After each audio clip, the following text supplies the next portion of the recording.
The Harlem Renaissance.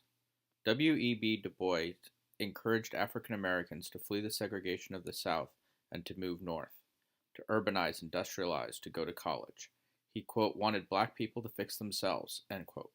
Alain Locke wrote a novel titled The New Negro. New, meaning changing how white people looked at African Americans. No longer would they look at them as a former slave or houseboy. Changing the image of African Americans. Elevating the race. Changing its self-conception. The internalized image of inferiority that blacks had of themselves.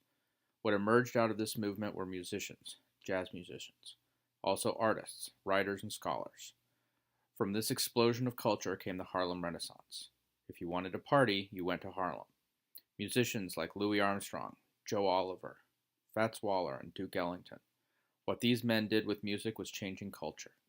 People were coming in droves to hear them play, white people. While the Harlem Renaissance was mostly a black movement, it relied on support from black patrons, business owners, and publishers. It also relied on white patronage. White people were interested in African American culture.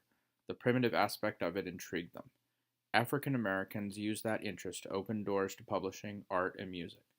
This was their way of demanding equality. This movement changed the image of the African American to be one of sophistication. The sit-ins. May 17, 1954, Brown v. Board of Education was about the desegregation of schools. In 1957, the Little Rock Nine was the beginning. Some thought we were, quote, moving too far, too fast, with regards to school integration. Montgomery, Alabama, December 1, 1955. Rosa Parks said no. No to giving up her seat on the bus to a white passenger. She was arrested for civil disobedience for violating Alabama's segregation laws.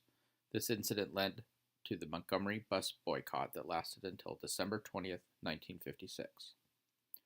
On February 13, 1960, 4 students from A&T University took part in a nonviolent sit-in at a local lunch counter in downtown Nashville in a campaign to end racial segregation.